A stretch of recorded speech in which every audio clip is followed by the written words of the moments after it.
momento, ¿vale? En este caso, más sencillito posible. Bueno, la semana anterior, en la sesión anterior, muchachos, vimos todo lo relacionado al metabolismo intermedio, vimos un poco sobre glucólisis.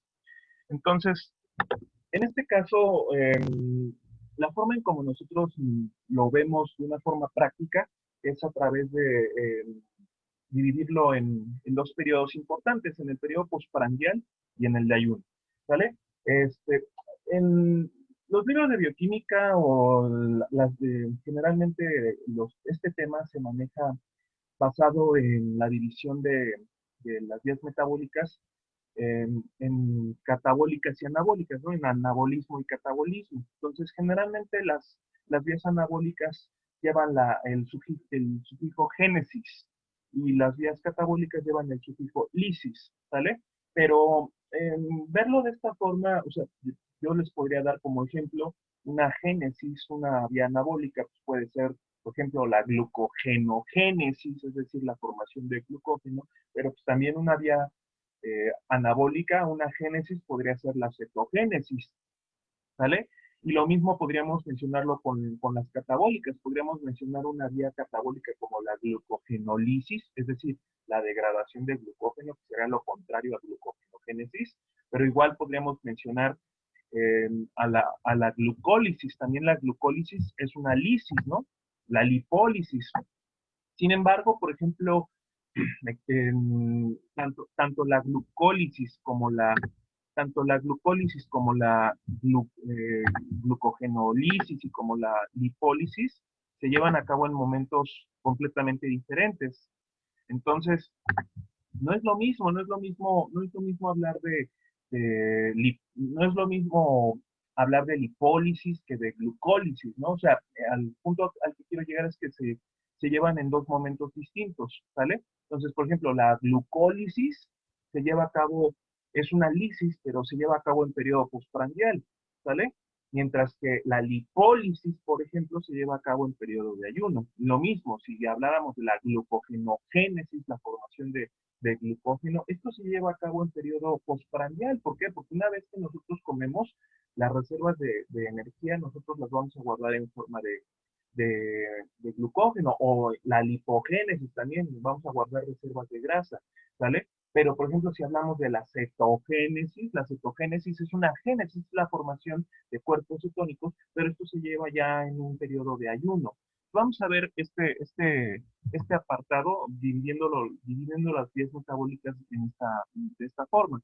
Y cuando nosotros comemos, muchachos, cuando nosotros comemos, todos los alimentos que contienen los nutrimentos, o sea, carbohidratos, lípidos, proteínas, van a ser digeridos y van a ser absorbidos a través del tubo digestivo, a través de las etapas que, bueno, seguramente ustedes ven allá con sus profesores del módulo de digestivo. Entonces, se mastican, se degluten, se digieren y finalmente esos nutrimentos se absorben a través a lo largo del tubo digestivo, principalmente en el intestino delgado.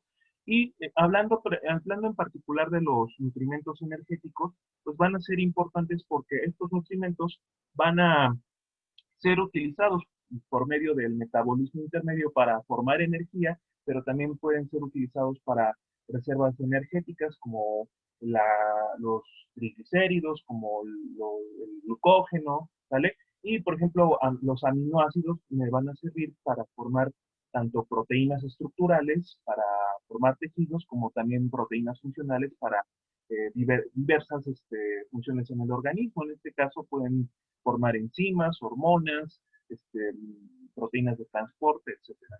Entonces, una vez que los nutrimentos son absorbidos a través del intestino delgado y circulan por el torrente sanguíneo, pues decíamos, a llevar a cabo, vamos a introducir esos nutrimentos a través de diversas rutas, de diversas vías que van a tener funciones variadas, ¿no? Por ejemplo, decíamos, la glucosa, nosotros vamos a tomar a la glucosa como el principal sustrato energético. Este va a ser la primer molécula, van a ser las primeras moléculas que me van a proveer de energía. Entonces, una vez de que ya tengo provistas las necesidades energéticas, yo puedo guardar energía en forma de glucógeno o en forma de grasa, en forma de grasita. Entonces, esta grasa muchas veces se almacena en el tejido adiposo, en otras ocasiones me sirve para alimentar a tejidos como el músculo, me sirven para formar lipoproteínas, etcétera. Y también los aminoácidos que provienen de las proteínas me van a servir para qué? Pues para que se pueda llevar a cabo síntesis proteica, síntesis de diversas proteínas, tanto funcionales como estructurales. ¿Para qué?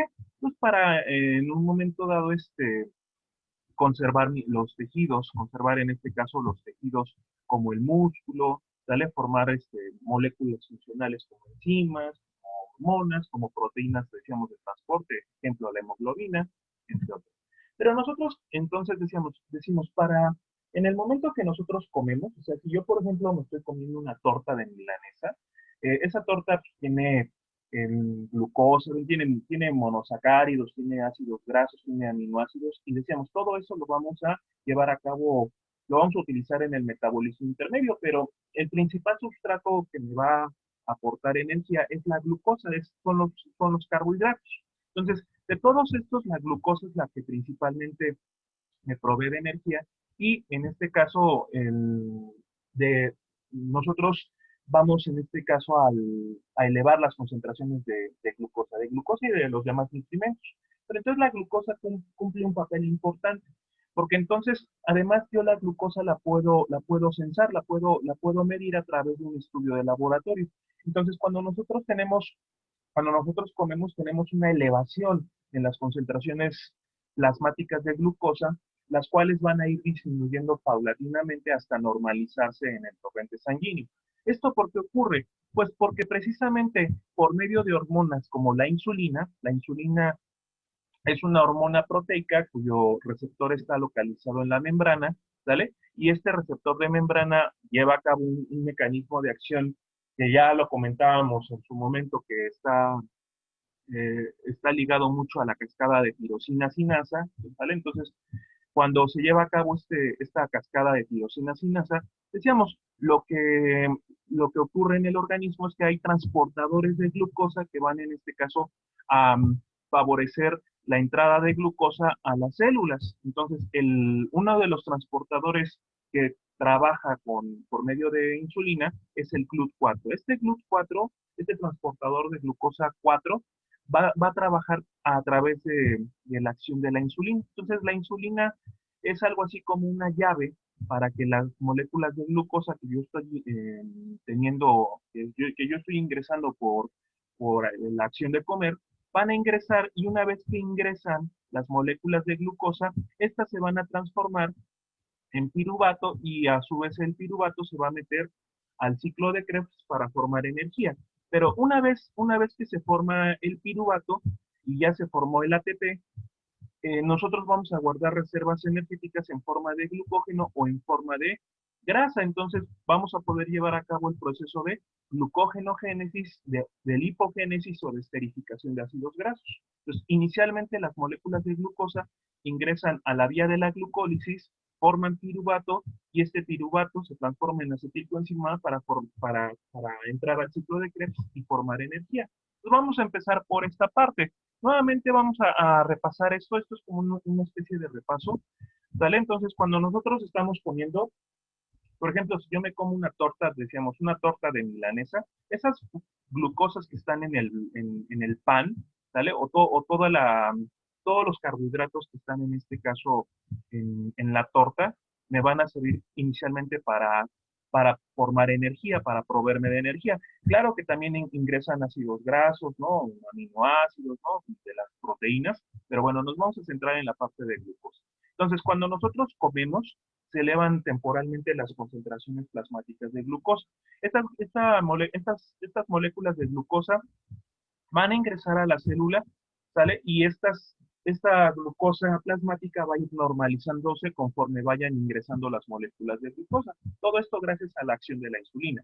Entonces, inmediatamente la glucosa ingresa a la vía de la glucólisis y lo primero que ocurre, decíamos, es que esta glucosa se transforma en glucosa 6-fosfato por acción de una enzima glucosinasa o exosinasa. ¿Cuál es la diferencia?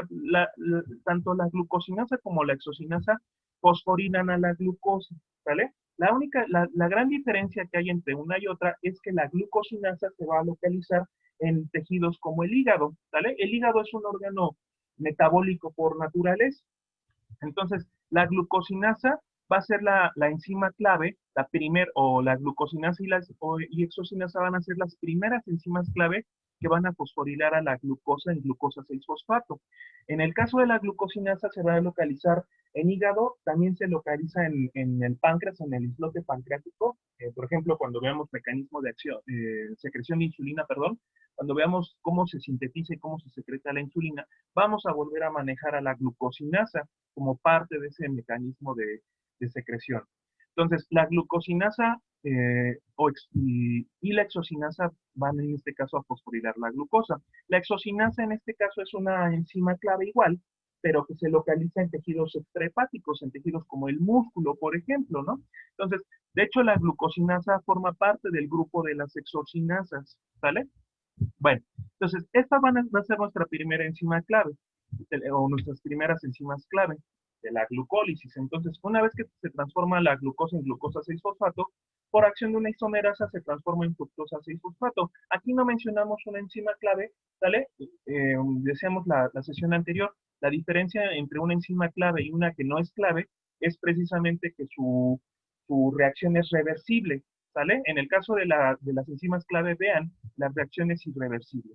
Y otra cosa importante, ¿por qué vemos enzimas clave? Pues porque las enzimas clave son reguladas por las hormonas, ¿sale? En este caso, la insulina, que está participando en este periodo postprandial, va a estar activando a las enzimas clave de la glucólisis. Bueno, entonces la glucosa 6-fosfato se transforma en fructosa 6-fosfato por acción de una isomerasa, no la mencionamos como enzima clave, ¿sale? Por eso aquí no la anotamos, pero inmediatamente la fructosa 6-fosfato se va a transformar en fructosa 1,6-difosfato por acción de una enzima fosfofructosinasa. Esta es otra enzima clave, ¿sale? Entonces, ahora vamos nuevamente a fosforilar. Las sinasas, acuérdense que fosforilan. Entonces, ahora vamos a fosforilar en dos posiciones del monosacárido, ¿no? Entonces, lo fosforilamos en el carbono 6 y ahora en el carbono 1, ¿no? Entonces, hay una doble fosforilación. Una vez que la fructosa 1,6-difosfato se forma, hay una enzima llamada aldolasa que va a romper, que va a fraccionar esta hexosa, este monosacárido, en dos triosas, en un fosfato de hidroxiacetona y en un gliceraldehído 3-fosfato. Este fosfato de hidroxiacetona, más adelante, una vez que tengamos energía, me va a ayudar a formar glicerol para la esterificación de ácidos grasos. Entonces, la vía de la glucólisis vamos a continuarla con la molécula de gliceraldehído 3-fosfato, ¿sale? Hay una enzima isomerasa que va en un momento dado a transformar la hidroxiacetona en gliceraldehído 3-fosfato para que continúe la glucólisis. Desde el punto de vista energético, no vamos ahorita a contar ATPs, ni nada, ni vamos a hacer balance energético, pero en las bioquímicas mencionan que una vez que se parte esta hexosa en dos triosas, el balance energético a partir de este punto cuenta por dos. ¿Por qué? Porque esta molécula, una vez que se transforma en gliceraldehído 3-fosfato, va a proveerme también de energía. Entonces, continuando con la vía de la glucólisis, tenemos gliceraldehído 3-fosfato ya formado y de aquí se continúa hasta fosfonolpiruvato, ¿no? Entonces, hay enzimas que no son clave que van a transformar el gliceraldehído 3-fosfato en 1,3-difosfoglicerato, 3-fosfoglicerato, 2-fosfoglicerato y finalmente tenemos fosfonolpiruvato. Entonces, el fosfonolpiruvato, muchachos, aquí este es el tercer punto que es importante abordar en la glucólisis, ¿vale? Entonces, el fosfonolpiruvato ahora se va a transformar en piruvato por una tercera enzima clave, en este caso, la piruvatosinasa. La piruvatosinasa entonces va a transformarme fosfonolpiruvato en piruvato, y ahora aquí el piruvato tiene dos caminos, ¿sale?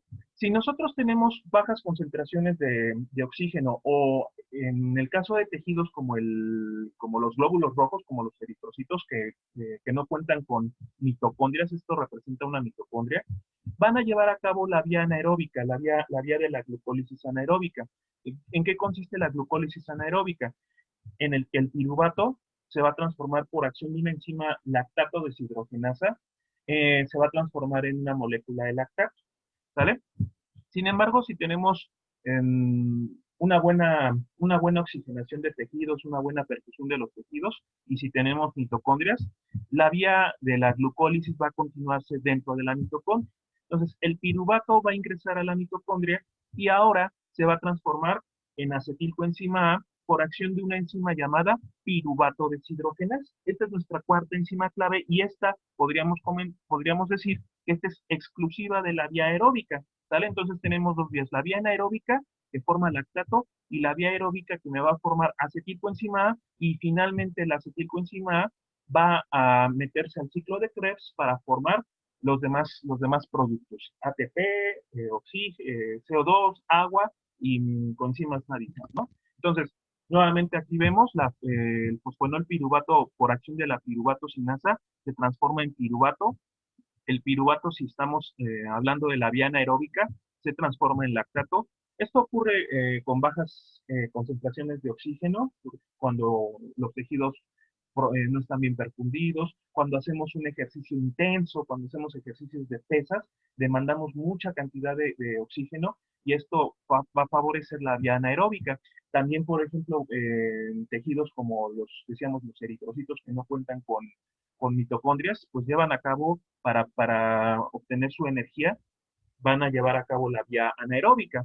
Sin embargo, en tejidos como el hígado, como el músculo, y sobre todo si están bien perfundidos y cuentan con oxígeno, pues se va a llevar a cabo la vía aeróbica en el cual el piruvato se va a transformar en acetilcoenzima A por acción de decíamos, piruvato deshidrogenasa. Esta en realidad son tres enzimas en una, pero bueno, la vamos a mencionar como una sola, ¿no? Piruvato deshidrogenasa. Y vean, una vez que la acetilcoenzima se transforma, se va posteriormente para meterse al ciclo de Krebs en citrato por una enzima citrato sintetasa, la cual va a hacer que el oxalacetato se una a la acetilcoenzima A para formar el citrato y de aquí se va todo lo que es el ciclo de Krebs. Entonces, el ciclo de Krebs que lo estamos viendo aquí, ¿sale? No es necesario que nos lo aprendamos o que lo detallemos tanto. Entonces, lo único que tenemos que comentar, ¿sale? Citrato se transforma en isocitrato, oxalosuccinato, alfa-cetoglutarato, succinilcoenzima A, succinato, fumarato, malato y oxalacetato. Bueno, toda esta vuelta, muchachos, es conocida como el ciclo de Krebs. ¿Qué es lo más importante de todo esto?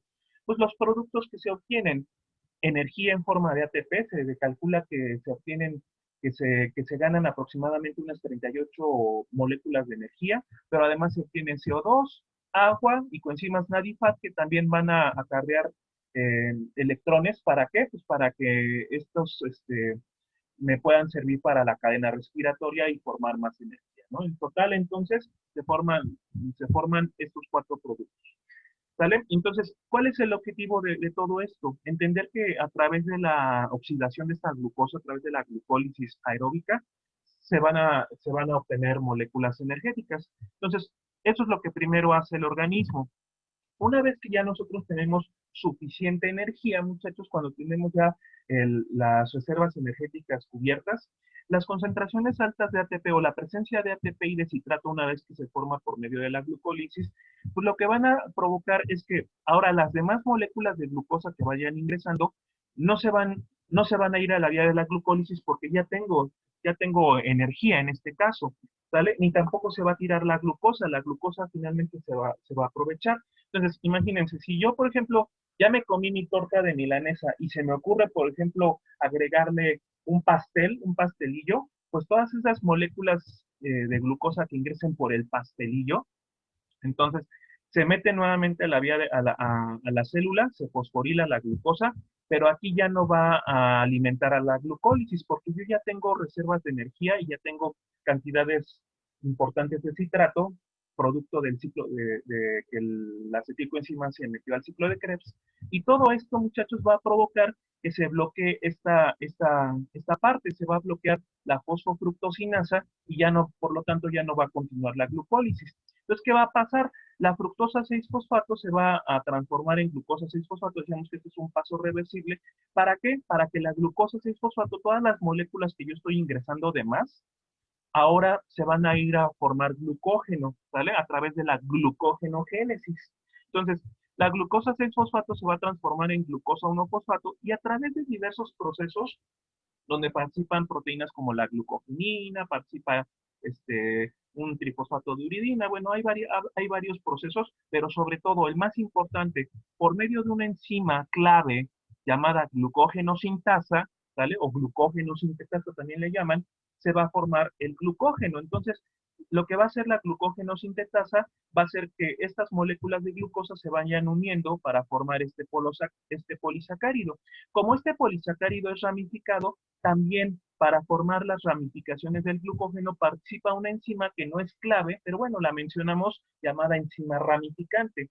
De todos estos procesos para formar el glucógeno, para la glucogenogénesis, el más importante de ellos es el que ocurre con la enzima glucógeno-sintasa. Entonces, la glucógeno-sintasa es nuestra enzima clave ahora de la glucogenogénesis. Pues vimos 4 enzimas clave importantes en la glucólisis, ¿verdad? Una de ellas exclusivamente participa en la parte aeróbica, y ahora estamos viendo una enzima clave de la glucogenogénesis, la glucógenosintetasa. Entonces, el detalle aquí con el glucógeno es que tanto hígado como músculo son capaces de almacenar glucógeno, pero tienen un límite de reservas de glucógeno. Entonces, yo no puedo estar invadiendo al hígado de tanto glucógeno. Entonces, ¿qué es lo que voy a hacer? Pues para seguir, en este caso, almacenando reservas energéticas, yo lo puedo hacer a través de la formación de grasa, a través de la lipogénesis. Entonces, la lipogénesis va a tener este objetivo, va a tener el objetivo de guardar en este caso grasita. Entonces, si por ejemplo ahora yo me estoy, aparte de la torta de milanesa y aparte del pastelillo, se me ocurre agregarle un tamal, pues ese tamal ya no me va en este caso a alimentar a la glucólisis ni tampoco va a favorecer la formación de glucógeno, sino ya todas esas moléculas que estoy comiéndome en el tamal, pues ahora lo que van a hacer es irse a formar grasa, ¿vale? A través de la lipogénesis. Entonces, ¿qué es lo que ocurre? La grasa se va a formar, los ácidos grasos y los triglicéridos se van a formar a partir de la acetilcoenzima A. Sin embargo, la acetilcoenzima A no puede salir libremente por la mitocondria. ¿Qué es lo que va a ocurrir? La mito, el- lo que va a hacer la mitocondria para que yo pueda sacar la acetilcoenzima A es de primera instancia transformarla en citrato. ¿Por qué la transformamos en citrato, muchachos? ¿Por qué? Porque si yo voy a utilizar a la acetilcoenzima, la voy a tener que convertir en citrato. Pues porque la acetilcoenzima es impermeable a la membrana mitocondrial. Entonces, lo que hace la mitocondria para hacerla permeable es transformarla en citrato, y este citrato, una vez que se transformó, este sí es permeable y lo saca de la mitocondria al citoplasma. A esto nosotros le conocemos como efecto de lanzadera. Esta es nuestra primer lanzadera que vamos a ver en este momento, la llamada lanzadera del citrato. ¿Sale? Entonces, la acetilcoenzima A, para que pueda salir, se tiene que transformar en citrato para que pueda ser permeable a través de la lanzadera del citrato. El citrato, una vez que sale, nuevamente se transforma en oxalacetato, el cual puede reutilizarse, nada se desperdicia ni nada se tira en la célula, y ya una vez que se formó acetilcoenzima A, ya me voy a llevar estas moléculas a la vía de la lipogénesis. Entonces, esto es lo que ocurre, ¿sale? Para que pueda la acetilcoenzima servirme para formar ácidos grasos, la tengo que sacar de la mitocondria por medio de un efecto de lanzadera del citrato. Bueno, una vez que la acetilcoenzima sale por vía de la lanzadera, la acetilcoenzima A va a transformarse en malonilcoenzima A por acción de una enzima. Esta vamos a llamarla como la enzima clave de la lipogénesis, llamada acetilcoenzima A carboxilasa. Esta es la enzima clave de la lipogénesis. Entonces ya vimos ahora una nueva enzima clave llamada acetilcoenzima A carboxilasa. Entonces, una vez que la acetilcoenzima A forma malonilcoenzima A, pues a través de diversos procesos, a través de procesos regulados por alrededor de unas 6 enzimas aproximadamente, se va a formar el ácido graso. Entonces, en este caso, tanto la acetilcoenzima como la malonilcoenzima van a ir formando poco a poco el ácido graso a través de varios procesos, los cuales no tiene mucho caso verlos, pero en resumen, estas 6 enzimas o estos 6 procesos químicos que ocurren para formar el ácido graso, se le conocen, o este complejo enzimático se le conoce como el complejo ácido graso sintasa. Le llaman así, ¿no? Como si fuera en singular una enzima, pero en realidad aquí son varias enzimas. Esta la menciono, no es una enzima clave o no realmente no es solamente una enzima, sino son varios procesos, pero bueno, lo mencionamos como un proceso importante para la formación de grasa. En este caso, muchachos, aquí la enzima importante para la lipogénesis es la acetilcoenzima carboxilasa. Entonces, ¿cuál es el objetivo de la lipogénesis? Formar el ácido graso, ¿sale? En este caso, nosotros mencionamos al palmitato como el ácido graso más importante desde el punto de vista funcional, es como la glucosa. Entonces, ¿qué va a pasar entonces ahora con el palmitato, el ácido graso? El ácido graso, ahora lo que vamos a hacerle es esterificarlo. Una vez que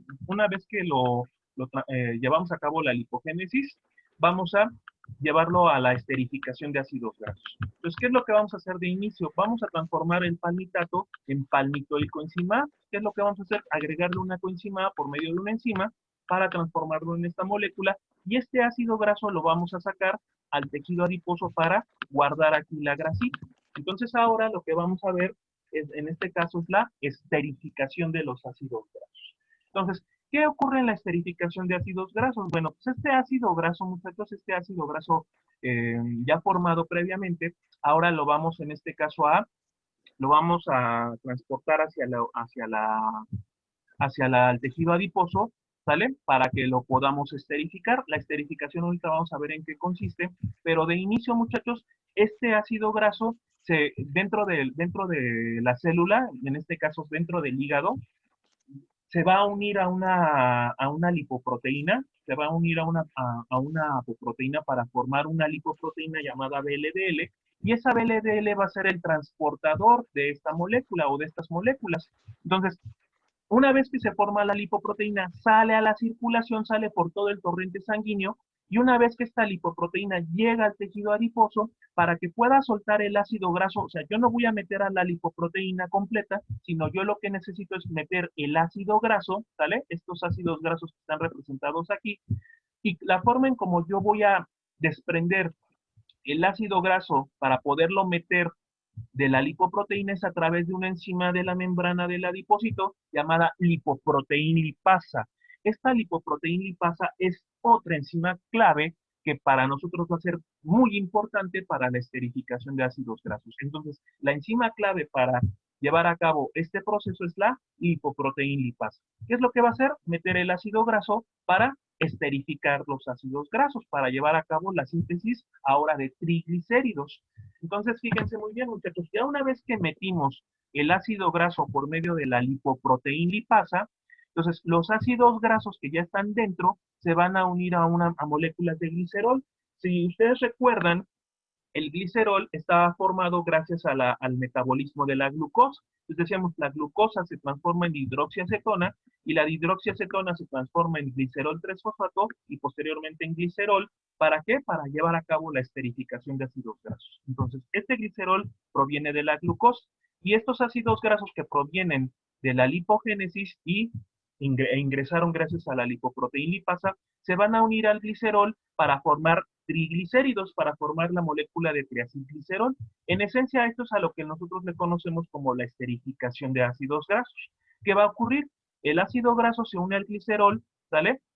Se va a unir al glicerol. El glicerol es una molécula, es un alcohol de 3 carbonos, en el cual se van a unir glicerol y ácidos grasos formando enlaces ésteres. Por eso se llama esterificación de ácidos grasos, porque la unión del ácido graso y el glicerol forman enlaces ésteres. Una vez que se unen el ácido graso y el glicerol, en este caso forman, decíamos, el triacilglicerol, el triglicérido, en términos muy generales.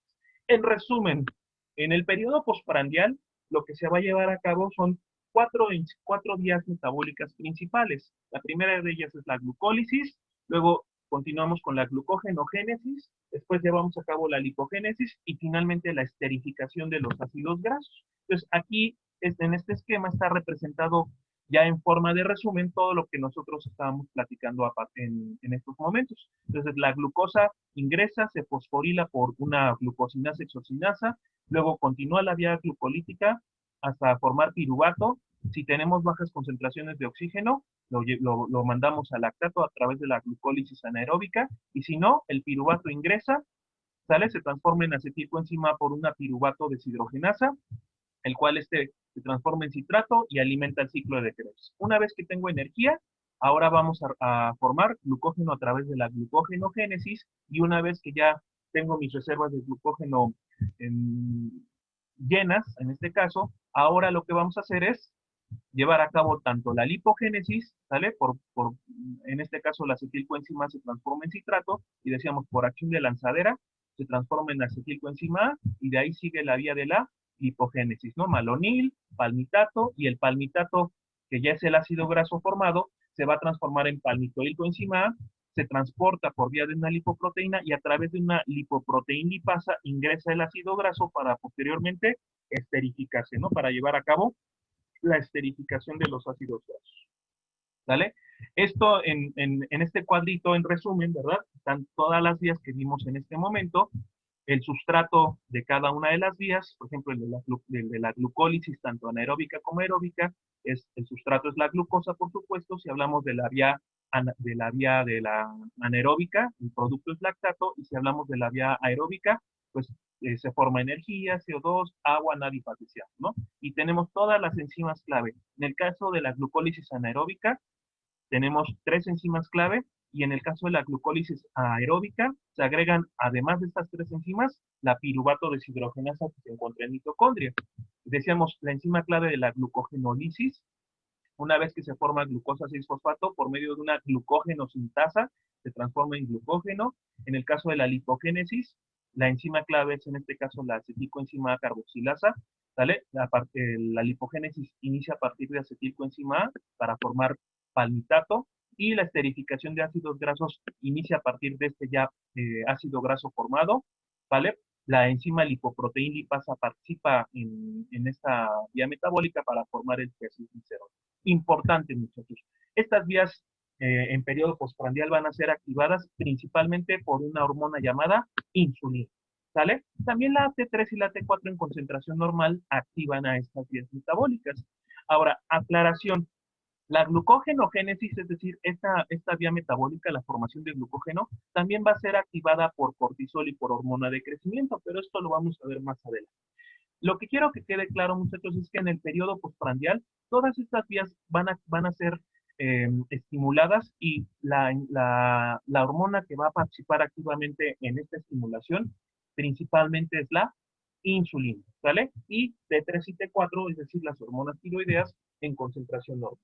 Bueno, ya vimos la parte de periodo postprandial. Ahora, ¿qué pasa en el periodo de ayuno? Entonces, en el caso del periodo de ayuno, después de nosotros, cuando en las primeras horas de ayuno, pues nosotros tenemos suficiente energía, pero cuando pasan 8, 9, 10, 12 horas de ayuno, entonces esa energía que nosotros consumimos en el alimento anterior, se van a poco a poco a ir acabando, ¿sale? Y esto va a provocar no solamente que que cada hora que pasa de ayuno, se acaben las reservas de energía, también esto va a provocar que las concentraciones de glucosa empiecen a disminuir. Entonces, las concentraciones, conforme yo estoy en ayuno, mis concentraciones de glucosa van a ir poco a poco bajando. Entonces, no llegan en este caso a cero, porque si no nos morimos en este caso. Entonces, lo que ocurre en el organismo es que para que no lleguen a cero, para que no lleguen a bajar tanto los niveles de glucosa, pues van a existir hormonas contrarias a la insulina, que van a ser vías contrarias para mantener las concentraciones de glucosa mientras yo no estoy comiendo, ¿sale? Entonces, la insulina en este caso, una vez que nosotros comemos y que llega a su pico máximo, va disminuyendo tanto la concentración de glucosa como de insulina, y alrededor de entre las primeras horas, en este caso entre las horas 6, 8 de ayuno, ¿vale? El glucógeno, vean, el glucógeno aumenta su almacenamiento, pero ya al cabo de 8 horas de ayuno, el glucógeno empieza a consumirse. Entonces, el glucógeno se va a empezar a consumir, muchachos, gracias precisamente a estas hormonas que me van a ayudar a romper este glucógeno para formar glucosa, ¿sale? Las hormonas que generalmente favorecen este proceso es el glucagón y la adrenalina, ¿no? Las catecolaminas. Pero decíamos, el glucógeno tiene una reserva limitada.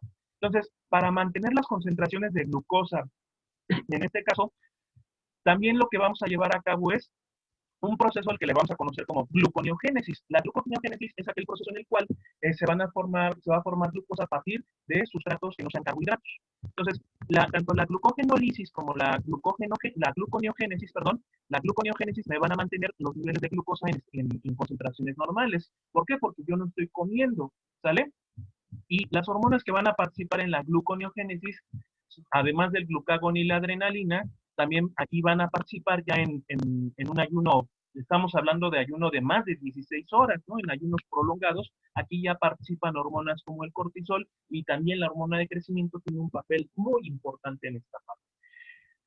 En este caso, esto me va a ayudar a mantener las concentraciones de glucosa normales, pero también para mantener los niveles de energía dentro de las células, pues vamos a echar a andar también de otras reservas energéticas como la grasa. La grasa, en este caso, los triglicéridos que ya habíamos almacenado a través de la esterificación de ácidos grasos, los vamos a utilizar ¿para qué? Pues para poder utilizar esos ácidos grasos para llevarlos a la beta oxidación y con ello formar mucha energía, ¿sale? Ahorita la glucosa eh, ya no me está dando esas provisiones de energía, entonces ahora necesito de los ácidos grasos para poder utilizarlos en este caso en la beta oxidación. Entonces, de inicio, muchachos, el glucógeno se utiliza para formar glucosa.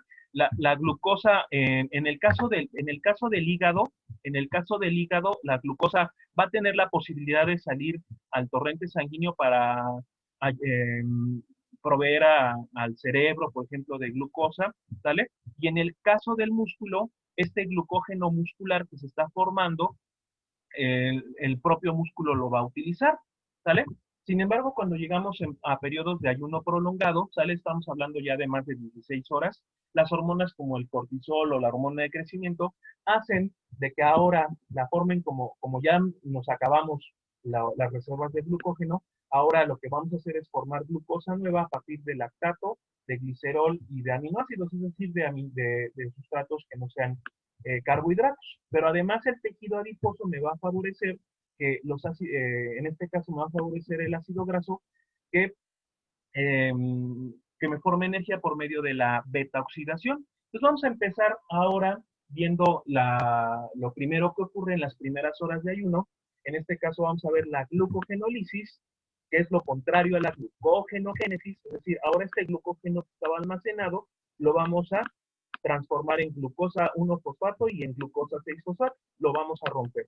¿Sale? Entonces, cuando tenemos bajas concentraciones de glucosa, lo primero que utilizamos, o baja energía también, lo que primero vamos a utilizar es el glucógeno. Entonces, el glucógeno lo vamos a ir poco a poco rompiendo y vamos a ir separando las moléculas de glucosa a través de una enzima clave llamada glucógeno fosforilasa.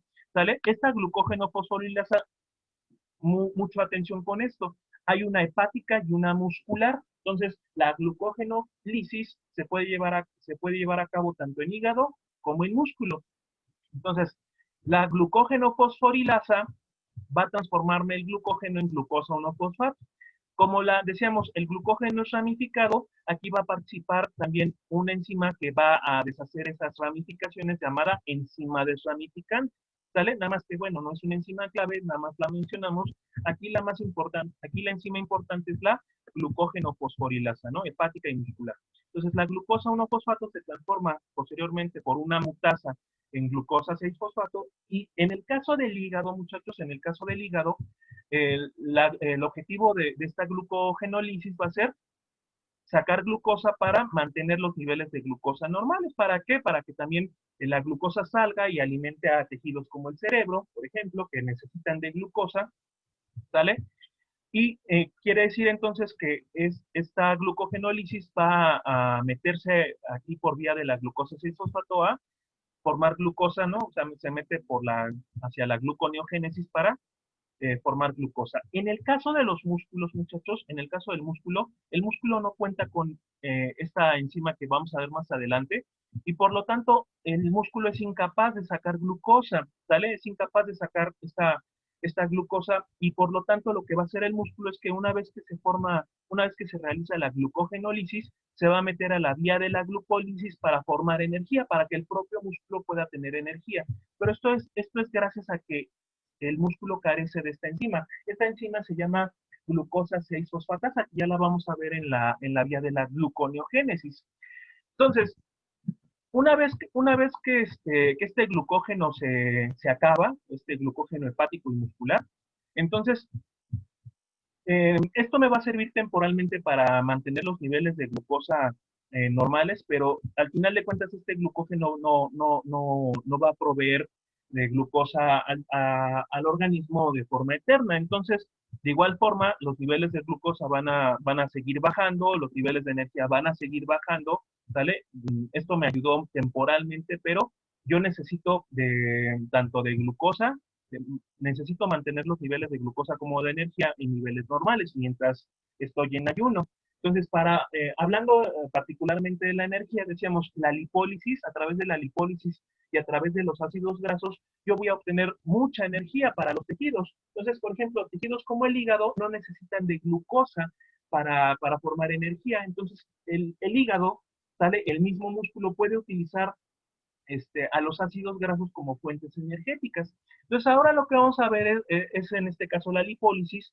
¿Qué es lo que ocurre en la lipólisis? Pues todos los triacilgliceroles que yo tenía almacenados en las células adiposas, lo que vamos a hacer ahora es eh, romper estos enlaces ésteres para separar el glicerol de los ácidos grasos. Esta, esta acción se va a llevar a cabo por medio de una enzima lipasa sensible a hormonas. ¿A qué hormonas? Pues a las hormonas contrarreguladoras de la insulina.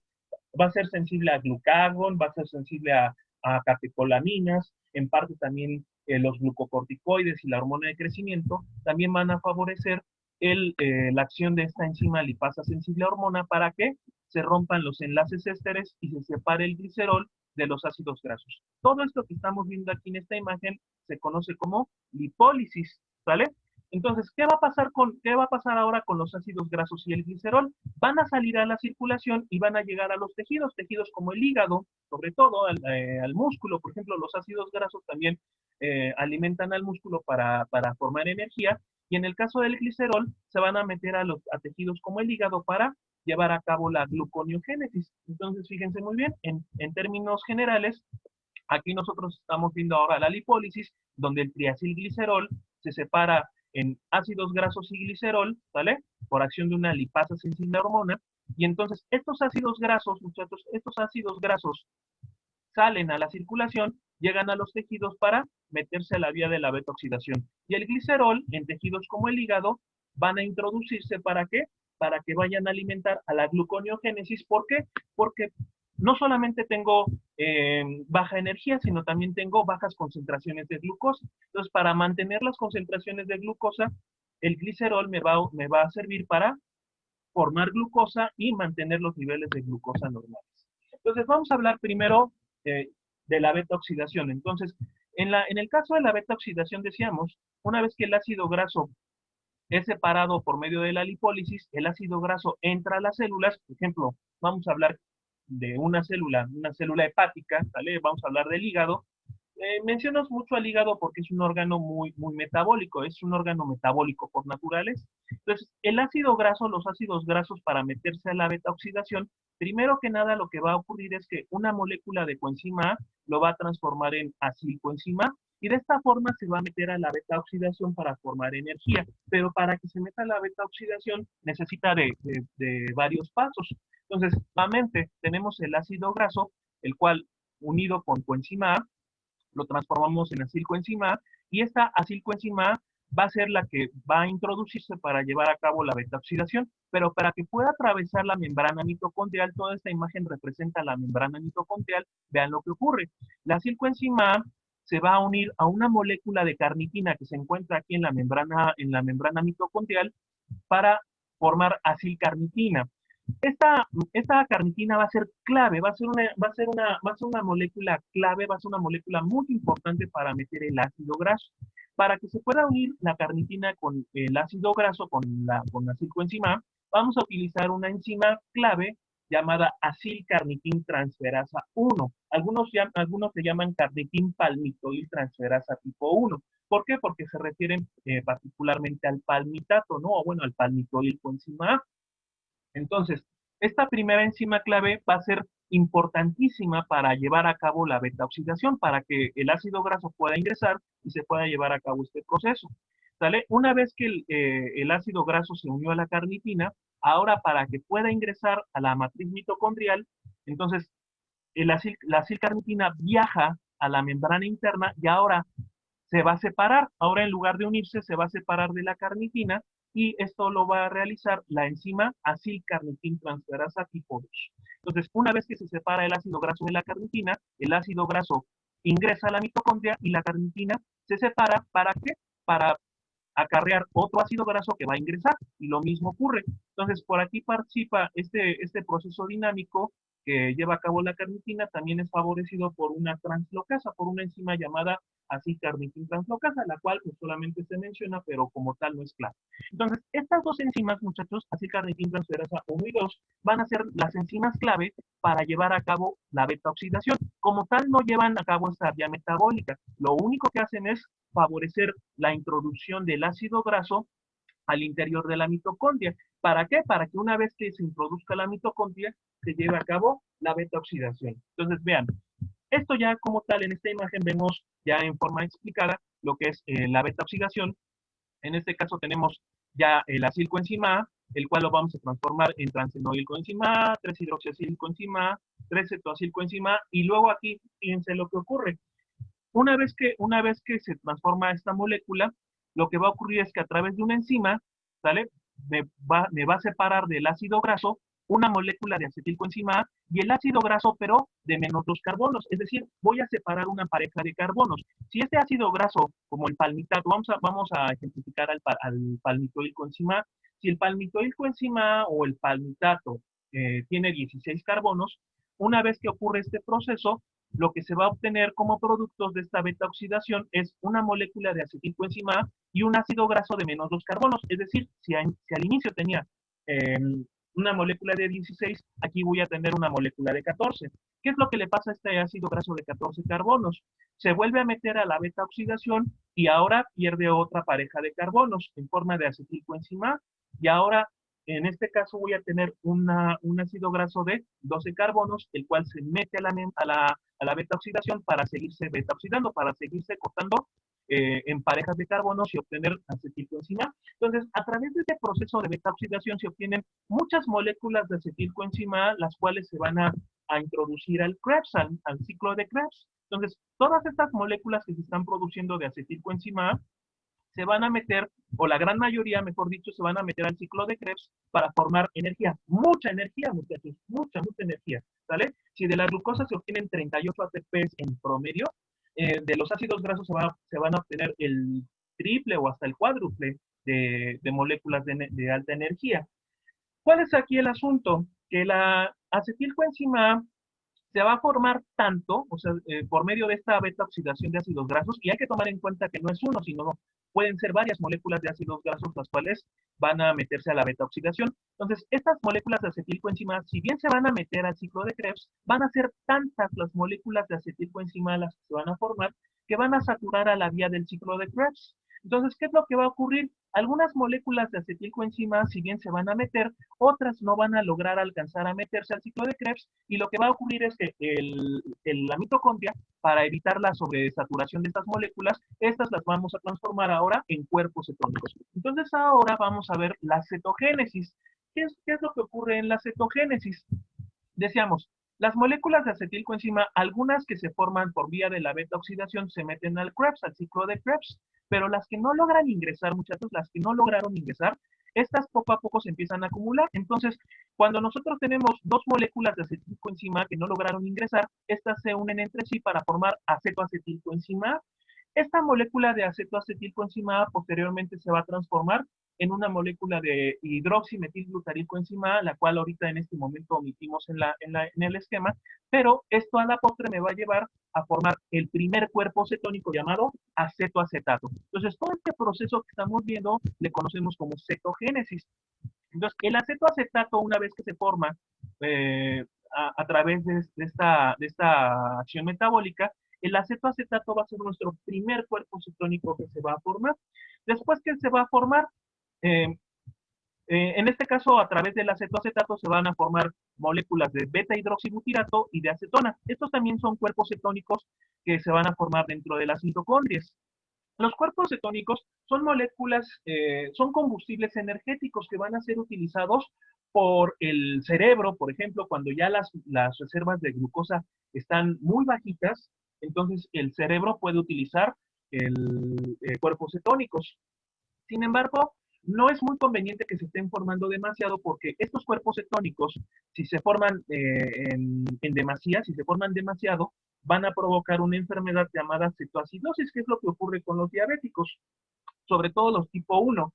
Los diabéticos los diabéticos tipo 1 cuyo problema es que carecen de insulina, lo que van a hacer es hacer mucha lipólisis, mucha beta oxidación, y esto va a llevarlos a hacer mucha cetogénesis, lo cual va a hacer que produzcan demasiados cuerpos cetónicos y esto los puede llevar a tener cetoacidosis diabética. Hay que comentar, muchachos, que estos cuerpos cetónicos, además de ser combustibles energéticos, estos también, cuando se acumulan en el organismo y cuando se acumulan sobre todo en grandes cantidades, el beta-hidroxibutirato se va a eliminar por la orina, es hidrosoluble, ¿sale? Y en el caso de los diabéticos que tienen cetoacidosis, es lo que nosotros vamos a detectar en la orina, ¿sale? La presencia de cuerpos cetónicos y la excreción por la orina de estos cuerpos cetónicos se le conoce como cetonuria. La acetona, por el contrario, es volátil y se va a eliminar por vía respiratoria, por vía pulmonar, ¿sale? Entonces, los pacientes que tienen cetoacidosis diabética van en este caso a tener una respiración acelerada. ¿Para qué? Para tratar de eliminar los cuerpos cetónicos. Entonces, esa acetona va a eliminarse precisamente por el aliento, por la vía respiratoria, y es lo que en los diabéticos va a dar de esa característica de aliento afrutado, de aliento como a manzana, ¿sale? Entonces, en el caso de la cetoacidosis, ese aliento afrutado va a ser gracias a la eliminación de estas moléculas de acetona. Bueno, en este caso vamos a ver finalmente ahora la gluconeogénesis, en el cual decíamos, si nosotros tenemos, nosotros ahora ya por medio de de la lipólisis y la beta oxidación, ya tenemos mucha energía, pero las concentraciones de glucosa siguen bajas porque ya la glucogenólisis ya no me está dando provisiones de glucosa. Entonces ahora lo que vamos a hacer es la gluconeogénesis, que va a favorecer el mantenimiento de las concentraciones de glucosa en el plasma para que no pueda caer en un problema de hipoglucemia. Entonces, ¿qué va a pasar en la gluconeogénesis? La gluconeogénesis, decíamos, va a ser el proceso en el que se va a formar glucosa a través de sustratos que no sean carbohidratos. ¿De dónde, cuáles son los principales sustratos para la gluconeogénesis? El primero de ellos es el lactato, que se va a transformar en piruvato, y también el glicerol, que proviene de la lipólisis, y los aminoácidos que tengan la propiedad de ser gluconeogénicos. Tanto lactato, glicerol como aminoácidos se van a transformar en glucosa 6-fosfato y por acción de una enzima hepática llamada, sobre todo que está en el tejido hepático, llamada glucosa 6-fosfatasa, esta va a tener la capacidad de formar glucosa para sacarla a la circulación y mantener esos niveles que estaban bajitos de glucosa, volverlos a subir. ¿Para qué? Para que se mantengan en forma normal. Entonces, vamos a empezar por la vía del lactato, ¿sale? Vamos a empezar, en este caso, a ver la gluconeogénesis, vamos a ver las tres vías, vamos a ver primero la vía del lactato, que es lo que ocurre. Entonces, por vía del lactato, muchachos, el lactato ahora se va a transformar en piruvato, ¿sale? Recuerden que en la glucólisis anaeróbica, este piruvato se transformaba en lactato por acción de una lactato deshidrogenasa, pero esta enzima es reversible. ¿sale? No es enzima clave. Entonces, por vía de la lactato deshidrogenasa, este lactato se transforma en piruvato. A esto nosotros le vamos a conocer como ciclo de Cori, ¿sale? Entonces, ese proceso inverso en el cual el lactato se transforma en piruvato, se le conoce como ciclo de Cori. Toda esta imagen que estamos viendo aquí, muchachos, generalmente se lleva a cabo cuando hacemos ejercicio. Generalmente la gluconeogénesis, utilizando al lactato como sustrato energético, como sustrato gluconeogénico, mejor dicho, se va a llevar a cabo en procesos como el ejercicio. Entonces, ¿qué va a ocurrir? Una vez que el lactato se transforma en piruvato por vía del ciclo de Cori, el piruvato se va a meter a la mitocondria, ¿sale? Se mete a la mitocondria. Eh, eh, no sé si ustedes recuerden en la glucólisis que el piruvato se transformaba a partir de fosfonilpiruvato por acción de una piruvato sinasa. Podríamos en este caso tener una enzima que transformara directamente al piruvato en fosfonilpiruvato, pero aquí el detalle es que no existe esa enzima y lo que tenemos que hacer es darle una vuelta un poquito compleja. Entonces, el lactato, una vez que se transforma en piruvato por el ciclo de Cori, se mete a la mitocondria y en lugar de meterse al Krebs, ¿sale? En lugar de transformarse en acetilcoenzima y meterse al ciclo de Krebs, lo que va a ocurrir es que este piruvato se transforma en oxalacetato por acción de una enzima clave llamada piruvato carboxilasa. Este oxalacetato, una vez que se formó por acción de esta enzima, va a continuar la vía de la gluconeogénesis, pero aquí el detalle es que el oxalacetato es impermeable a la membrana mitocondrial. Entonces, ¿qué va a ocurrir? Lo que va a pasar es que este oxalacetato se transforma en malato, ¿sale? Y el malato, si es permeable, sale de la mitocondria y nuevamente se vuelve a transformar en oxalacetato. Entonces, a esta acción se le va a conocer como lanzadera del malato. Entonces, el oxalacetato y el malato van a realizar un efecto de lanzadera muy parecido a lo que ocurría en la lipogénesis, ¿sale? Donde la acetilcoenzima se transforma en citrato, el citrato sale y se vuelve a transformar en acetilcoenzima para llevar a cabo la lipogénesis. Entonces, para llevar a cabo la gluconeogénesis se utiliza la lanzadera del malato. Una vez que sale el malato, se transforma en oxalacetato, y ahora el oxalacetato, para transformarse en fosfoenolpiruvato, ¿sale? Esto se va a llevar a cabo por acción de una enzima llamada fosfoenolpiruvato carboxisinasa, ¿sale? Entonces, esta enzima clave, esta es nuestra segunda enzima clave de la gluconeogénesis, la cual va a transformarnos oxalacetato en fosfoenolpiruvato. Y de aquí se va a continuar la gluconeogénesis. Entonces, nuevamente lo vemos un poquito más reducido. El lactato por vía del ciclo de Cori se transforma en piruvato, el cual se mete a la mitocondria.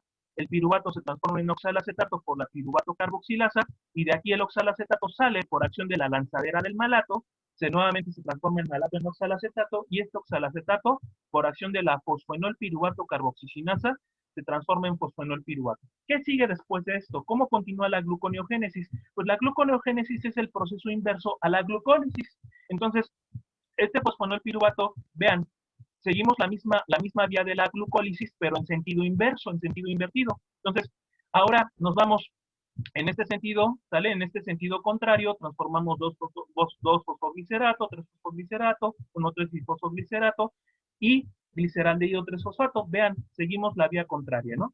Entonces, ya una vez que llegamos a este punto, muchachos, el gliceraldehído 3-fosfato en unión con una dihidroxiacetona se transforma en fructoso 1,6-fosfato. Y ahora, ¿qué es lo que pasa? Aquí se acuerdan que había un paso clave, sale una fosfofructosinasa. Como aquí hay un paso clave, aquí no tenemos un proceso reversible como acá, entonces necesitamos otra enzima clave. Entonces, la fructosa 1,6-bifosfato se va a transformar en fructosa 6-fosfato por acción de una enzima fructosa 1,6-bifosfatasa, ¿sale? Y una vez que se transformó fructosa 6-fosfato, aquí hay un proceso reversible para transformarlo en glucosa 6-fosfato. Y ahora aquí, para finalizar la gluconeogénesis, aquí integramos la glucogenólisis que ya se había dado previamente. La glucosa 6-fosfato, para que pueda quitarle este fosfato en el carbono 6 y transformarlo en glucosa libre para que pueda salir a la circulación, aquí entra nuestra última enzima clave llamada glucosa 6-fosfatasa. Esta glucosa 6-fosfatasa es una enzima que no se encuentra en todos los tejidos. En tejidos donde está descrito es sobre todo en el hígado, también se describe en los riñones, sobre todo en el sistema tubular, pero principalmente es el hígado el que cuenta con esta enzima clave, con esta última enzima clave. Por eso el hígado es capaz de realizar gluconeogénesis, cosa que el músculo no puede hacer. El músculo, al carecer de esta enzima, una vez que se lleva a cabo la glucogenólisis, no puede sacar glucosa a la circulación. ¿Qué es lo que hace el músculo? Pues utiliza esas moléculas de glucosa para sí mismas para formar energía, ¿sale? Pero en el caso del hígado, el hígado sí lo puede hacer. Entonces, esta glucosa 6-fosfatasa es una enzima que concluye la gluconeogénesis, la cual va a quitarle este fosfato a la glucosa para transformarlo en glucosa libre y finalmente sacarlo a la circulación. Una vez que ya concluimos con este proceso, los niveles de glucosa que estaban bajitos por el ayuno se empiezan a normalizar. Pero decíamos que no solamente el lactato me sirve como sustrato energético, sino también el glicerol, ¿sale? El glicerol me puede servir como sustrato gluconeogénico y recuerden en este caso que esto se va a llevar a cabo por vía de la lipólisis. Entonces, decíamos, los ácidos grasos se meten a la beta oxidación, pero ¿qué pasa con el glicerol? El glicerol le va a ayudar a formar glucosa nueva a través de la gluconeogénesis. Entonces, una vez que el glicerol se formó por acción de la lipólisis, este igualmente por vía inversa se transforma en glicerol 3-fosfato, posteriormente se transforma en hidroxiacetona y de aquí, una vez que se transforma en hidroxiacetona, se mete a la gluconeogénesis nuevamente, ¿verdad? Glucosa 1,6-bisfosfato, fructosa 1,6-bisfosfatasa, fructosa 6-fosfato, glucosa 6-fosfato y glucosa 6-fosfatasa para transformarlo en glucosa libre, ¿sale? De esta forma el glicerol me va a alimentar a la gluconeogénesis. Pero también decíamos, los aminoácidos pueden servirme para también, en este caso, favorecer la gluconeogénesis. Entonces, hay aminoácidos, en este caso, que se van a transformar en cetoácidos. Por ejemplo, la alanina se transforma en piruvato, o también el aspartato se transforma en oxalacetato, o el glutamato se transforma en alfa-cetoglutarato. Entonces, van a existir algunos aminoácidos que van a tener la capacidad de transformarse en estos cetoácidos, ¿sale? En piruvato, en oxalacetato, o en cetoácidos que estén formando parte de cetoácidos intermediarios del ciclo de Krebs, ¿sale? Hay algunos aminoácidos que se transforman en succinato, otros en fumaratos, otros en alfa-cetoglutarato. Aquí el punto es que la forma en cómo se van a meter a la gluconeogénesis es por vía del malato. Entonces, independientemente que se transformen en piruvato, en oxalacetato o en estos sustratos intermedios de la gluconeogénesis, todos estos finalmente van a llegar a la vía del malato, y el malato, decíamos, sale de la mitocondria, sale de la mitocondria, se transforma en oxalacetato y por acción de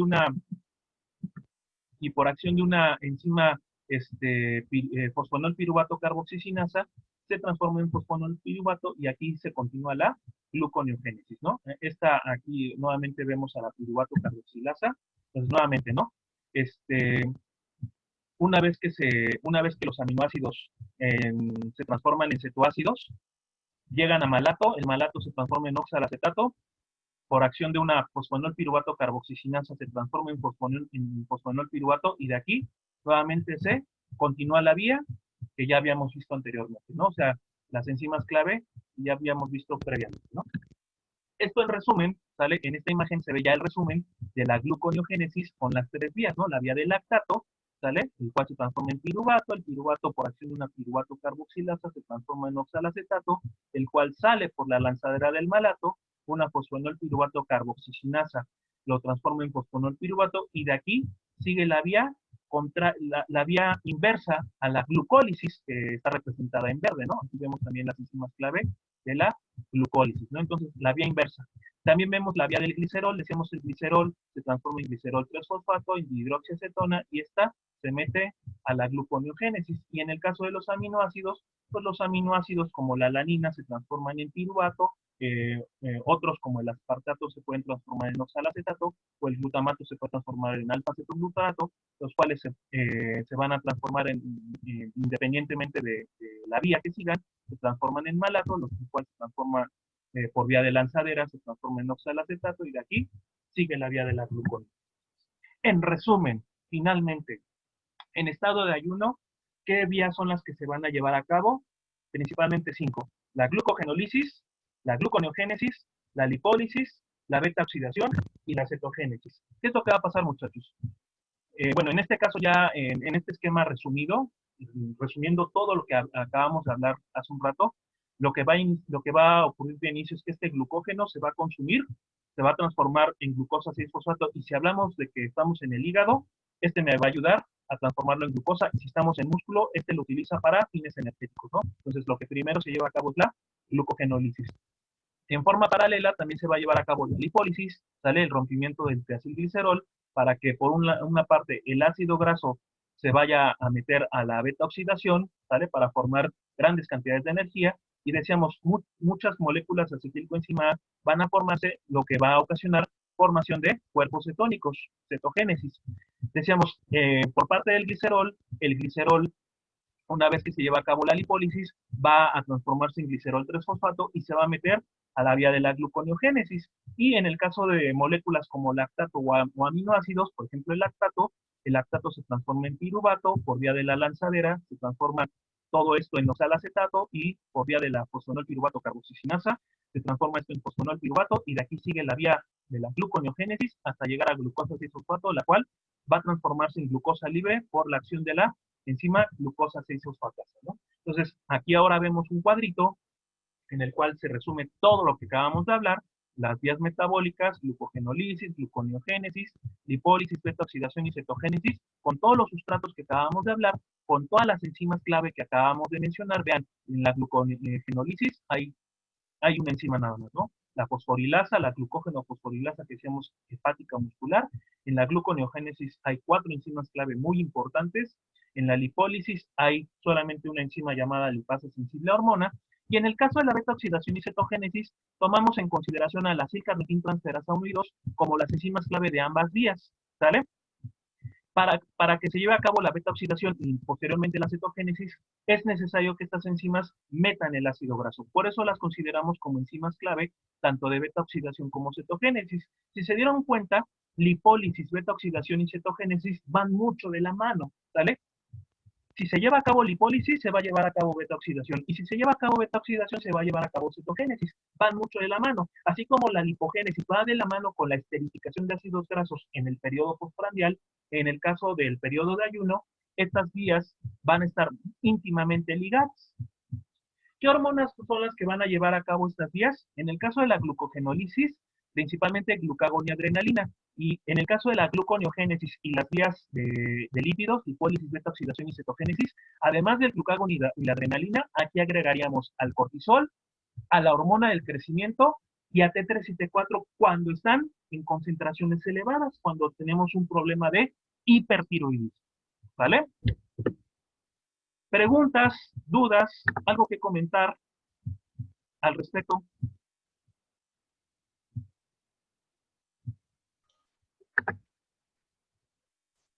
¿Dudas? Vamos a ver si alguien ¿Tienen dudas, muchachos? alguien ha levantado la mano.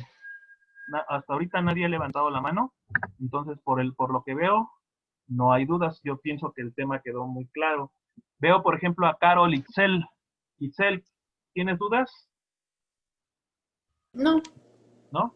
¿Qué tal? ¿Cómo te pareció el metabolismo? Pues creo que no es tan complicado porque solo es como una sola vía y regresa. Entonces, pero no se me hizo tan complicado. Claro. Bueno, recuerden que esta grabación se va a subir a YouTube, y aparte la presentación se va a subir a la aula virtual. Entonces, la misma presentación que vimos ahorita la vamos a subir junto con el video para que lo podamos estudiar. Entonces, sí me gustaría, bueno, si hay alguna duda o si hay algo que comentar, sí me gustaría que lo expresaran. Este es un tema muy importante, y ojo, vamos a estar viendo todo el tiempo vías metabólicas y enzimas clave, ¿sale? ¿Por qué? Porque finalmente el sistema endocrino va a participar en la regulación de todo esto. ¿Cómo es que participa el sistema endocrino en todo esto? Pues precisamente regulando las enzimas clave, ¿sale? Entonces van a haber hormonas que van a activar unas vías y hormonas que van a activar otras vías, dependiendo de qué, pues dependiendo del estado de ayuno o del estado postprandial que tengamos. Si estamos en periodo postprandial, pues vamos a utilizar a la insulina para activar unas vías, o si estamos en periodo de ayuno, vamos a activar por vía de las contrarreguladoras de la insulina, vamos a activar otro tipo de vías, ¿vale? Entonces, doctora Graciela, ¿algo que comentar? Sí, en relación a su tarea, va mucho de la mano, creo que ya con esto ya queda claro. ahora, para la próxima semana o para mañana vamos a tener clase, doctor. Sí. No. ¿Sí? Ok. Entonces, a la tabla que hicieron de enzimas que activa, ¿sí? Ya ven que teníamos una línea que decía postprandio, glucosa alta, ayuno, glucosa baja, y venían ahí las hormonas, y venía enzimas que activa. Ahora le van a agregar una columna, por favor, y le van a poner enzimas que inactiva. ¿Sí me expliqué? ¿Sí quedó claro lo que quiero que hagan? Entonces, por ejemplo, la insulina va a activar las enzimas de la glucólisis, va a activar las enzimas de la glucogenogénesis, glucogenogénesis, de la lipogénesis, ¿sí? Entonces, ahora, ¿cuáles son las enzimas que va a inactivar la insulina? ¿Sí? Por ejemplo, Félix. Félix, ¿dónde anda Félix? Félix Quevedo. ¿No está Félix Quevedo? Quevedo, ¿No? ¿dónde estás, Quevedo? Aquí, profesor, es que se traba un poco mi internet. Ok, no te preocupes. Félix, ¿sí quedó claro en relación a qué hormona es la que predomina cuando comemos? Cuando tenemos la glucosa alta, en relación a la duda que tenía usted. Bueno, con la clase ya ahorita medio entendí un poquito mejor. ¿Medio o si quedó bien entendido el tema? Porque no se puede quedar así a medias tintas. Pues, bueno, algunas cosas me quedaron como un poquito de duda, pero yo creo que con la clase ya grabada, bueno, yo las escucho y ya me queda un poco mejor. Por ejemplo, ahorita, ¿qué duda tienes? Bueno, pues ahorita yo siento que no mucha en nada, pero bueno, cuando reviso mis apuntes ya empiezo a generar un poco de dudas. Miren, Ya lo resuelvo yo con la clase. Miren, va a ser muy importante, muchachos, y esto sí va a ser pues, prácticamente obligatorio, que se aprendan las enzimas clave de las vías metabólicas. Pero bueno, si se dan cuenta, muchachos, si se dan cuenta, de glucólisis son, bueno, de la anaeróbica son 3 y de la aeróbica se agrega una, ¿sale? De la gluconeogénesis son 4, ¿sale? 4 enzimas clave. Y de las demás, o sea, lipogénesis, esterificación de ácidos grasos, que van mucho de la mano, decíamos, y de lipólisis, beta-oxidación y cetogénesis, solamente es una enzima por vía. De hecho, de beta-oxidación y cetogénesis, pues son 2 enzimas clave de esas dos vías en conjunto. Entonces, realmente el aprenderse las enzimas clave no es tan complicado. Aquí lo que quiero que también quede claro, muchachos, y que por eso les invito a que revisen la sesión en video, es que relacionen mucho las vías que se llevan a cabo en periodo postprandial y en periodo de ayuno. Ya una vez que ustedes vean esa vía, vayan ustedes también colocándole las enzimas clave. Estas enzimas clave, si se dieron cuenta, no, no, no desglosamos toda la vía metabólica detallándola punto por punto, enzima por enzima, porque no tiene ningún sentido que ustedes aprendan cada reacción química. Tampoco vimos balance energético, que eso, bueno, muchas veces en bioquímica se logra, se ve. Aquí el objetivo es que ustedes entiendan que las enzimas, que el sitio donde actúa el sistema endocrino sobre el metabolismo intermedio es sobre las enzimas clave. Claro, ¿de qué depende de que una hormona haga una cosa o haga otra? Depende del periodo en el que nos encontremos. Decíamos, si nosotros estamos comiendo, nosotros vamos a liberar insulina, y si liberamos insulina, se van a llevar a cabo unas 10. Pero si nosotros dejamos de comer, si pasan 8, 10, 12 horas de ayuno, ¿sale? En este caso, la insulina va a bajar, la glucosa va a bajar, pero para evitar de que caigamos en glucosa cero o caigamos en energía cero, pues lo que tenemos que hacer es llevar a cabo otro tipo de vías contrarias, ¿sale? Y esto, estas vías contrarias van a promoverse por acción de otras hormonas distintas a la insulina, ¿vale? Entonces, bien importante que quede claro esto, ¿no? O sea, ¿cuándo se van a llevar a cabo unas vías o cuándo se van a llevar a cabo otras vías, ¿no? Pienso yo que, por ejemplo, el material que les dio la maestra Graciela, dividiéndolo en postprandial y ayuno, es una forma muy didáctica de ver las vías metabólicas. O sea, si yo lo veo por anabolismo, catabolismo, muchas veces me confunde, porque, por ejemplo, una vía anabólica, decíamos, puede ser la glucogenogénesis, pero también puede ser la cetogénesis, pero glucogenogénesis y cetogénesis se llevan a cabo en periodos completamente contrarios, ¿vale? O por ejemplo, lipogénesis, no es lo mismo hacer lipogénesis que cetogénesis. Las dos son génesis, las dos forman. Una forma ácidos grasos, otra forma cuerpos cetónicos, pero no se van a llevar a cabo en el mismo periodo. Uno se va a llevar a cabo en el periodo postprandial y otro se va a llevar a cabo en el periodo de ayuno. Fíjense, antes de, ya para concluir la sesión de hoy, el día de mañana quiero aclarar, vamos a ver lo que la doctora Graciela comenta de regulación hormonal. Vamos a ver en una plática de unos 20 minutitos máximo, media hora si ustedes gustan. Vamos a ver todo lo relacionado a regulación hormonal. Ya a partir de mañana empezamos páncreas, vamos a empezar anatomía, embriología, histología del páncreas, que igual es muy sencillito. Pero bueno, ¿qué es lo que yo quería comentar? Voy a poner nuevamente la presentación.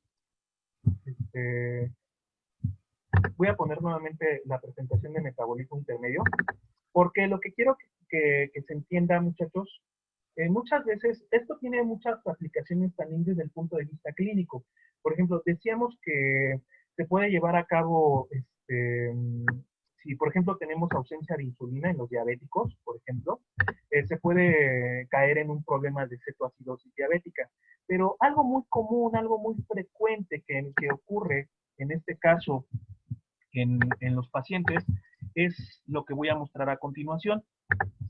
Vamos a poner esta.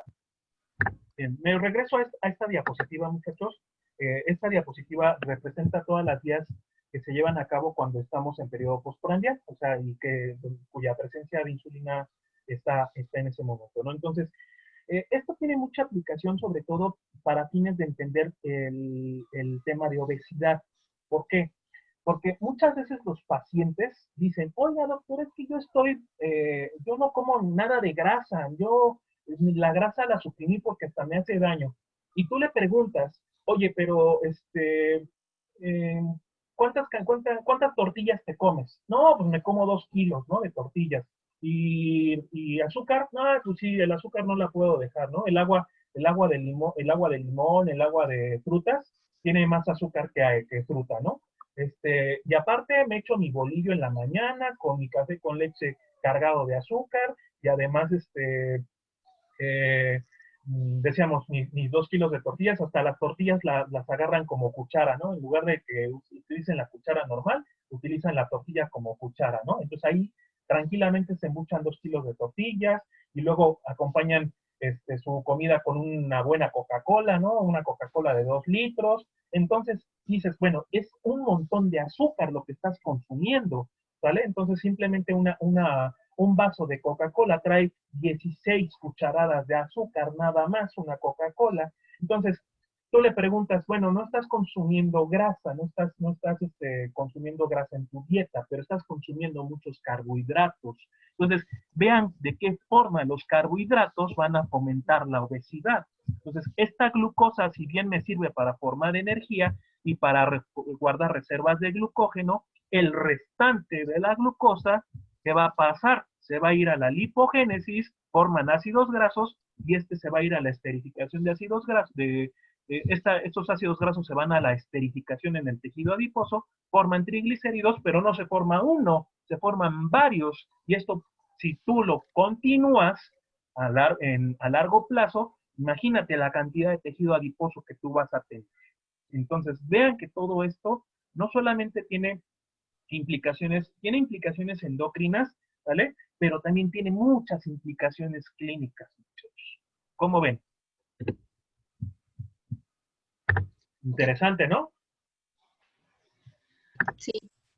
Bueno, entonces, como les decía hace rato, doctor, perdón, en la tablita, ahora lo que van a hacer es agréguenle lo que son las enzimas que inhiben. Por ejemplo, la insulina activa la glucólisis. ¿Cuál vía es la que inactivaría? ¿Cuál sería la contraria de la glucólisis? La gluconeólisis. La gluconeogénesis. La contraria de la insulina lo que hace es que activa la glucogenogénesis. ¿Cuál sería la contraria de la glucogenogénesis? ¿Cuál sería la contraria? Glucogenólisis. Exacto. Entonces, todas esas enzimas son las que va a inactivar. ¿Sí quedó clara la tarea? Por ejemplo, la insulina activa la lipogénesis. ¿Cuál es la vía que no permite que se haga? Lipólisis. Eso. Entonces, así le van a agregar a la tablita la columna con el video y con todo lo que nos acaba de enseñar el doctor Campos, porque es lo que vamos a ver mañana, ¿verdad, doctor? Esta presentación, digo, para irles adelantando un poquito, así como los programas, ¿no? Para el siguiente capítulo, vamos a ver regulación hormonal. Y esta tablita que comenta la doctora, ustedes la van a hacer de tarea, pero la van a hacer con todas las hormonas. Van a hacerla con glucagón, o sea, la van a hacer con insulina, pero también la van a hacer con glucagón, con cortisol, con hormona de crecimiento, con adrenalina, y le van a agregar de paso T3 y T4 en concentración alta, T3 y T4 en concentración normal y T3 y T4 en concentración baja. Esta tablita mañana la vamos a ver, muchachos. Mañana les adelantamos, la vamos a ver. Vamos a ver los mecanismos por los cuales se lleva a cabo la regulación hormonal. Vamos a ver cuáles son, vamos a hablar de fosforilación de enzimas. Y vamos a hablar de todo esto que dice la doctora. Entonces, así como un adelanto, esta es la hormona más facilita, ¿no? Entonces, la insulina se libera en periodo postprandial cuando hay concentraciones de glucosa alta. Entonces, ¿qué es lo que va a hacer? Pues va a ser glucólisis, va a ser glucogenogénesis, va a ser lipogénesis y esterificación de ácidos grasos. ¿Qué no va a hacer? Lo que dice la doctora, lo contrario. Entonces, lo contrario a glucólisis es gluconeogénesis, por lo tanto, no lo hace. ¿Qué es lo contrario a glucogenogénesis? Pues glucogenolisis, es lo contrario. Y decíamos, como lipogénesis y esterificación de ácidos grasos van de la mano y esto se estimula, pues ¿qué es lo que no se va a hacer? Pues lo que también va de la mano, ¿verdad? Puntito, lipólisis, beta-oxidación y citogénesis, que es lo contrario, no se va a hacer. Y aquí le van a agregar, muchachos, vías de proteínas. Aunque no vimos metabolismo de proteínas ni enzimas clave de proteínas, aquí en la regulación hormonal vamos a agregar proteogénesis y proteólisis. Eso es lo que vamos a ver. Entonces, como dice la doctora, de tarea van a hacer esta misma tablita, pero de todas las hormonas, ¿vale? Van a hacer una tablita en conjunto de todas las hormonas. También yo les recomiendo, muchachos, que todo el tema que vimos el día de hoy, ustedes a través de una cartulina, o bueno, si quieren un rotafolio, con mucho cuidado, claro está, ¿verdad? Sin tratar de arriesgarse tanto y no salir más que a lo necesario, pero si pueden salir a la papelería, comprarse un rotafolio, comprarse una cartulina, o si ustedes lo quieren hacer en un momento dado, en unas hojas en blanco, o inclusive si ustedes lo quieren hacer en digital a través de los medios digitales, si ustedes son muy habilidosos para utilizar el Photoshop o utilizar algunas herramientas digitales, yo les recomiendo, muchachos, que todo lo que vimos el día de hoy lo integren en un mapa metabólico, muy parecido a lo que se representa gráficamente en las vías del metro, ¿sale? Voy a poner esa actividad en el aula virtual para ver de qué forma ustedes crean sus mapas. Entonces, vayan haciendo su mapa metabólico, lo voy a subir al aula virtual para que sea una actividad adicional a esta unidad. Entonces, van a hacer todo su mapa metabólico donde van a integrar todas las vías metabólicas, así detalladas, y aquí lo que me interesa es que pongan solamente las enzimas clave, pero que integren todo, que integren glucólisis, gluconeogénesis, lipogénesis, lipólisis, todas esas vías integradas en un mapa metabólico. ¿Sale, muchachos? Para que esto quede mucho mejor aprendido. Ese mapa metabólico lo van a subir al aula virtual, ya sea escaneado, en foto, floteado, como ustedes quieran, o si lo hacen a través de herramientas digitales, pues si son muy habilidosos para hacer un mapa en digital, adelante, yo no tengo ningún problema. El chiste es que lo hagan, ¿sale? Y bueno, su tablita, que va a ser parte de su tarea, que les está comentando la doctora, también eso lo vamos a ver. ¿Sale? Dice aquí en el chat antes de irnos, ¿Cuáles eran las hormonas? Pues muy fácil. Las hormonas son las que vienen en el programa. Si tú revisas tu programa, son insulina, glucagón, cortisol, adrenalina, hormona del crecimiento, y aquí vamos a agregar, en el programa no vienen, pero nosotros vamos a agregar T3 y T4 en concentración normal, alta y baja. Es decir, en situaciones de normotiroidismo, en hipo y en hipertiroidismo. ¿Sale? ¿Por qué? Porque no ocurre lo mismo cuando la concentración de hormonas está alta, está baja o está normal. ¿Sale? Doctor, ¿algo finalmente que comentar? No, doctor, ya se nos acabó la clase. Sí, no, y ya se tienen clase. que ir a la siguiente. Bueno, pues ya no les quito tanto tiempo. Recuerden el video, voy a terminar la grabación en